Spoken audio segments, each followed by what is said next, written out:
오늘은 과세자료 해명 안내문을 받으신 경우와 세무조사 통지서를 받으신 경우를 좀 비교해서 설명을 드려보겠습니다.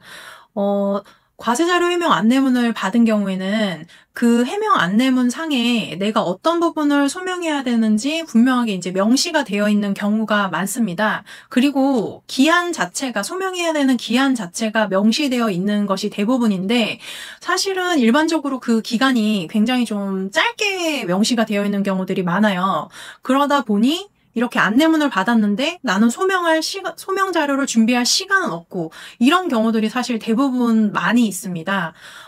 그런데 이런 경우에 간혹 준비를 물론 잘 하셔서 진행을 하시는 경우도 많이 있지만, 간혹은 이제 이게 별 대수롭지 않게 생각을 하시는 경우들이 있어요. 그러다 보면 거기에 적혀져 있는 시간이 이미 경과하고, 많게는 뭐 수개월이 지나기도 하고, 이런 경우가 생기실 수 있다는 거죠. 그러면 문제는 이런 경우에 있어서, 해명자료 안내문 단계에서 내가 소명을 하지 않은 경우도 생기실 수가 있고, 소명을 했는데 굉장히 좀 미비한 경우가 생기실 수도 있고, 이렇게 되는데, 그러다 보면 사실 이게 세무조사로 선정되는 가능성이 될 수가 있다는 거죠. 그러면 세무조사로 선정이 되게 되면 어떤 기간에 대해서 세무조사가 이루어지게 되고, 그 조사를 받는 기간 자체도 정해져서 조사로 진행이 되게 됩니다. 아무래도 이제 세무조사로 진행이 되게 되면 조사를 하시는 분 입장에서 권한이 더 많이 생기는 부분이에요. 예를 들면 내가 개인으로서 조사를 받는다 그러면 내 개인의 통장 내역을 다 들여다볼 수 있다, 이렇게 생각을 하셔야 돼요.